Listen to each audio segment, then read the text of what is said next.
if you want to upgrade your car stereo, chances are it probably won't plug directly into your factory wiring harness. So I'll show you how to make a little adapter to adapt your radio to your factory harness. Once you have your stereo, you need to find a wiring harness for it, and if you buy it at an audio shop, chances are they'll have the harness for it, and they might even have the harness for your vehicle.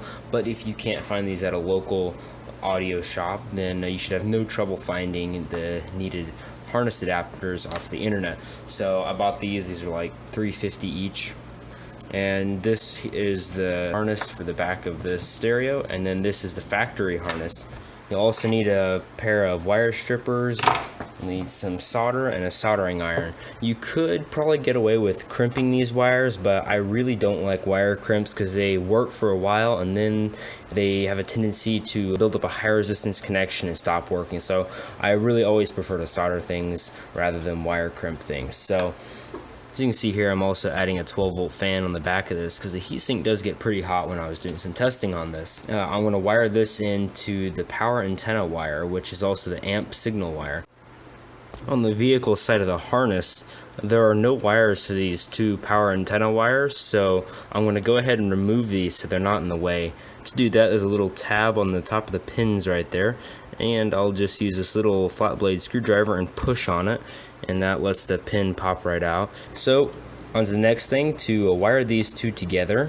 The back of the packages for these harnesses has all the colors and what the function is, and so most of the time the colors will be about the same on both harnesses, and you can just pair up the colors, but that's not always the case, so it's always good to reference the charts in the back of here. In this case, I think pretty much all of these wires are going to line up color wise to each other. I'm going to cut these wires a little shorter. Unfortunately, my heated wire strippers seem to be broken, so looks like I'm going to have to deal with these old-fashioned hand type. Okay, so to start off, I'm going to strip each of these wires.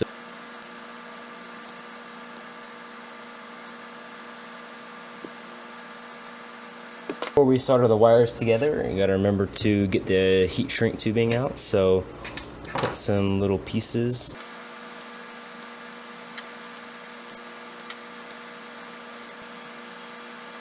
I'm going to kind of bundle these wires up together. So here are the front speakers, here are the rear ones. I'll kind of tuck those away down to the side because I don't have a factory harness for those, and I'll have to wire in those separately. But here are the front speakers, and then here are the power controls, and then here is the power antenna, which is not going to be used on here, but I'll be using it to power my little fan and to signal the amplifier. So we're going to start out with the ground wire first, and I'll just slip a piece of heat shrink tubing over the wire. Slip it up here so it doesn't shrink while we're soldering. And then once you have the wires kind of put together like that, and just solder them right up.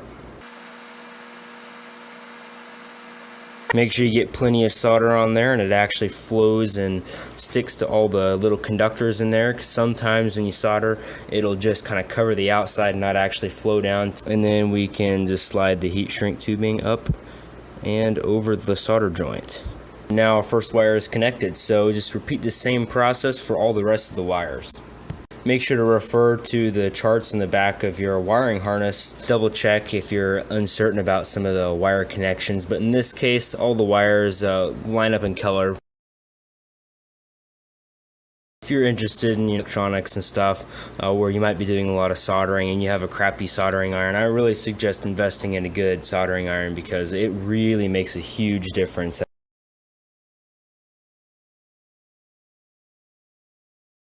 Those little soldering helping hands that have a little clip on each side are pretty helpful, though I couldn't find mine, so I'm just gonna make do with what I got.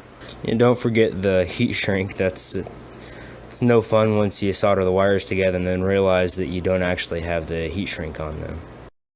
Oh, I forgot the heat shrink. It's a good idea to go ahead and put heat shrink on your all your wires first, because it's a lot harder to splice the two wires together when there's solder all over them. The camera battery died, so you missed the last little bit where I soldered these together, but it's the same process. Just line the colors up and solder and put the heat shrink over it. So now that the heat shrink is all in place, so we'll just fire up the heat gun. Set it to 250 should do the trick. Turn the air up. Okay, I'm just going to fan out these wires. Now the heat shrink has been shrunk into place. So I can plug this in and it would work perfectly fine with the factory setup, but I'm going to add some rear speakers and then this will go to amplifier. Most vehicles will have these rear speakers or side speakers. My vehicle only had front speakers to begin with, so you'll have to repeat the same process here with the rest of the wires for however many speakers your car has. Okay, I finished with my harness. I did make a little customization.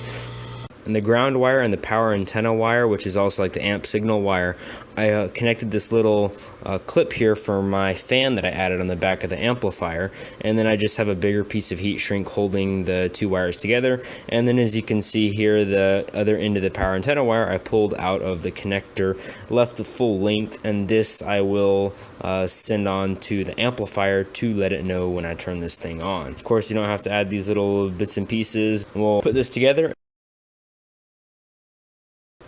The fan plugs in just like that, and let's go stick this in the vehicle and see how it works.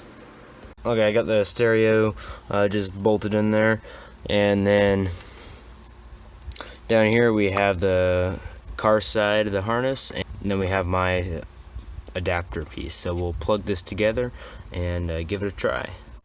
Okay, I have the harness plugged together and tucked down right there, and then I put the little panels there with the speakers connected. Those are the crappy factory speakers, and I've got new ones coming in the mail. But let's try this thing out. So it has a little demo mode when it first starts up, so if we do that, then we can turn it on.